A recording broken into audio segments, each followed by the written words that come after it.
My sister said if I were more of a real father, my son wouldn't be so off. So I said, if her husband were more of a man, she wouldn't be sleeping on my couch for months. After that, things got chaotic. I never wanted her here in the first place.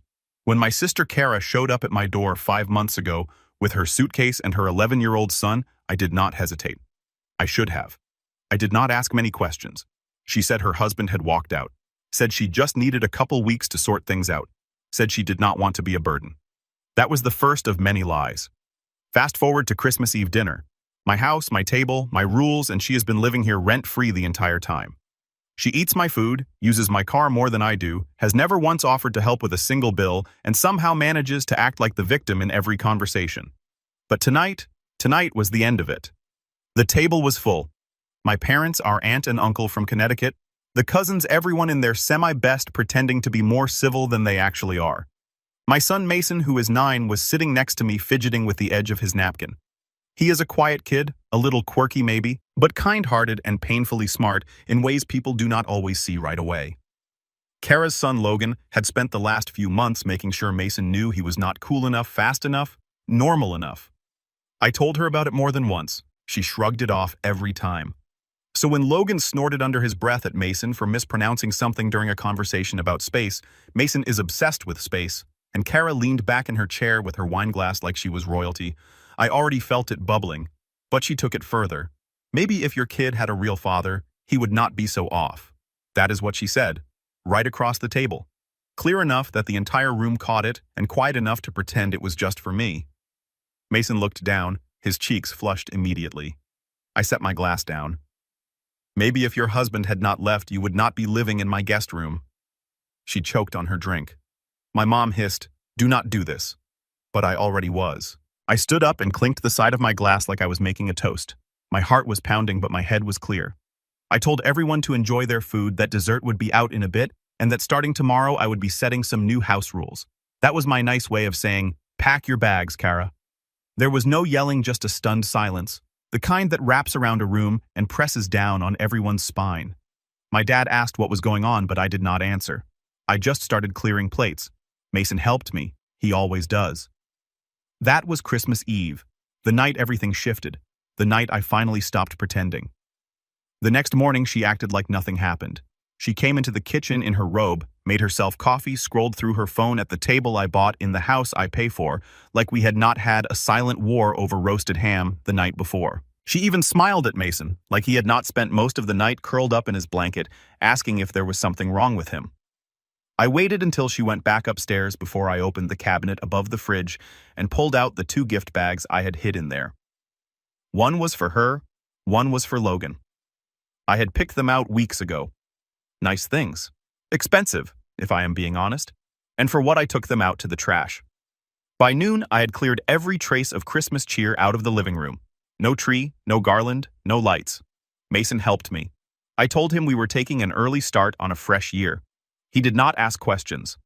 The tension started creeping in by dinner. She noticed the gifts were gone and asked where hers was. I told her I changed my mind. I did not owe her more than that. She asked if we could talk. I said we could once she found a new place to live. That was when she started crying, that I was being dramatic, that I was ruining Christmas, that I did not understand how hard it was to be a single mom. I reminded her I had been a single mom for 9 years. She flinched. When my parents called that night, clearly having been fed some version of the truth that put her in a more flattering light, I told them plainly that Kara had until New Year's Day to move out. No extensions, no exceptions, and no, I was not backing down. They tried the guilt route. I did not bite. The next few days were like living in a minefield. She would slam doors, whisper on the phone in the hallway, blast music when she knew Mason was trying to do his puzzle books. Passive-aggressive post-it notes started appearing around the house. I ignored all of it. Logan was quieter now. I think even he realized something had changed. He still tried to bother Mason once or twice, but Mason stayed near me most of the time. He was learning how to read people a little faster now. That is the kind of lesson you do not want your kid to learn early, but here we were. By December 29th, she still had not packed a single box. But I had already spoken to a moving service. I left a pamphlet on her pillow. She tore it up and left the scraps on my bed. We were both past pretending. I just had more leverage. By the morning of December 30th, the mood in the house was unbearable.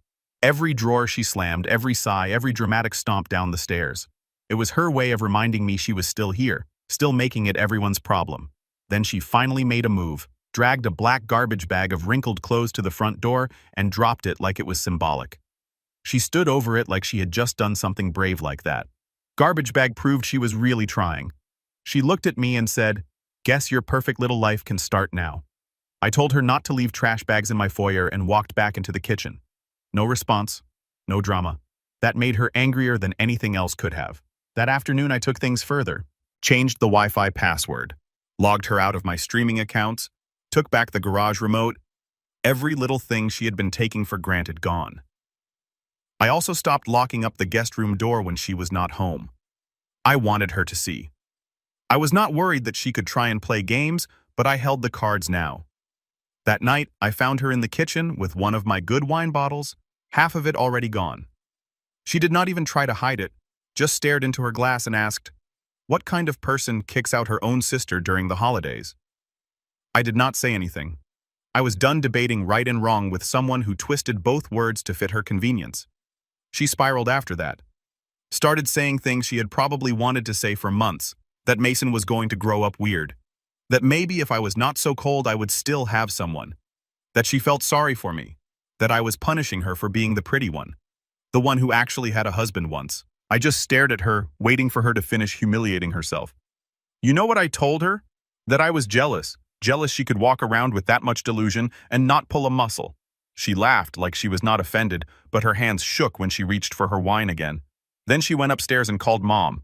I could hear the muffled sobs, the fake humility. Kara's greatest skill has always been bending the truth just enough to make herself the victim. Mom left me a voicemail later. Said things like, "Think of Logan." And, "It is just temporary." And, "Maybe wait until school starts."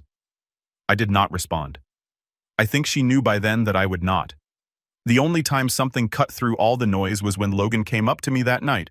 He did not ask about the move. He just asked if Mason would still be his friend after they left. I did not answer right away. Then I said Mason gets to decide who treats him right. That is all I told him. On New Year's Eve morning, I walked into the living room and saw her packing real boxes for the first time. She had borrowed some from the grocery store, wrote bathroom and toys on the side. Logan was folding things for her. It looked like they meant it this time. I did not say anything. I made pancakes like it was any other morning. That night, she did not come down for dinner. I did not go upstairs. Mason and I watched a movie in my room, just the two of us. At midnight, we watched the ball drop. He leaned into me and whispered, "I like it better like this." I nodded. Me too. I woke up to silence. Not the kind where someone is still asleep upstairs, the real kind. The kind where you know no one is coming back down the stairs. No one is waiting in the kitchen. No one is here anymore. Her car was gone from the driveway. Logan's jacket was not on the coat hook. The guest room was stripped, mattress bare, dresser drawers left open like she wanted to prove a point. She did not leave a note, not even a passive-aggressive one. For a few minutes, I just stood there letting it sink in. Then I walked back into the kitchen, turned on the kettle, and started making coffee like it was just another morning.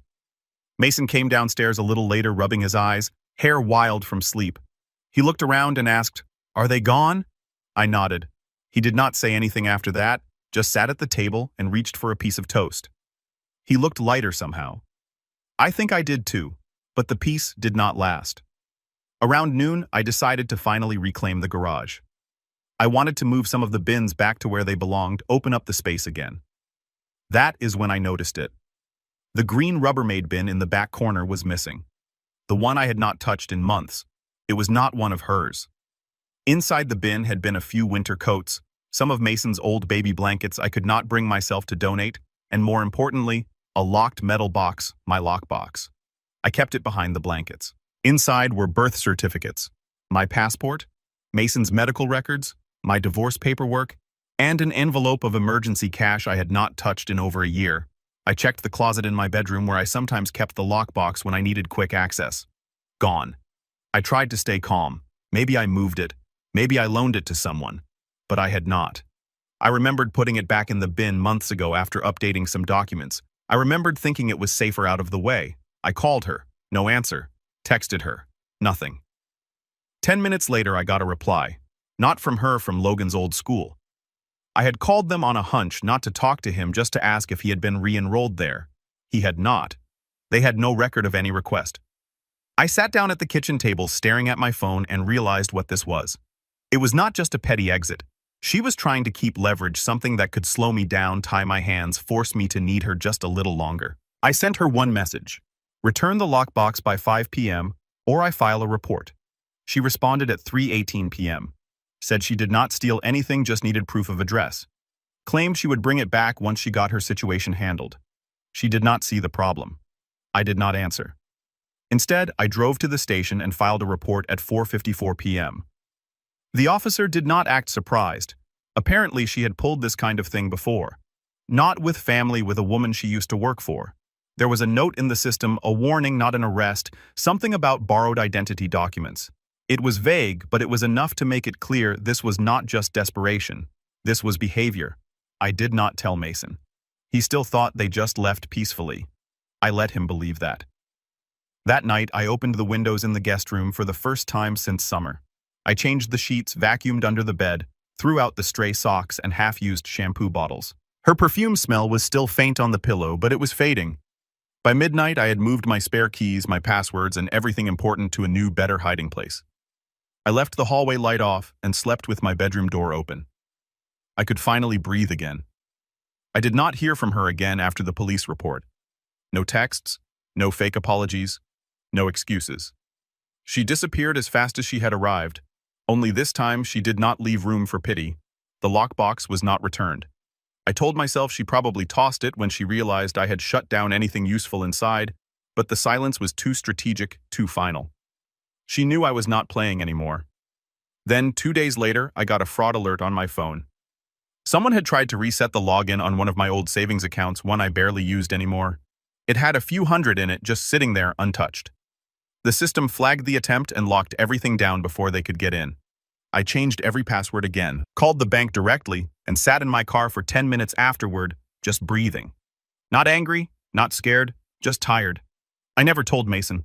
He did not need to know that the same woman who used to read him bedtime stories was now trying to squeeze the last few drops out of what little trust we had left.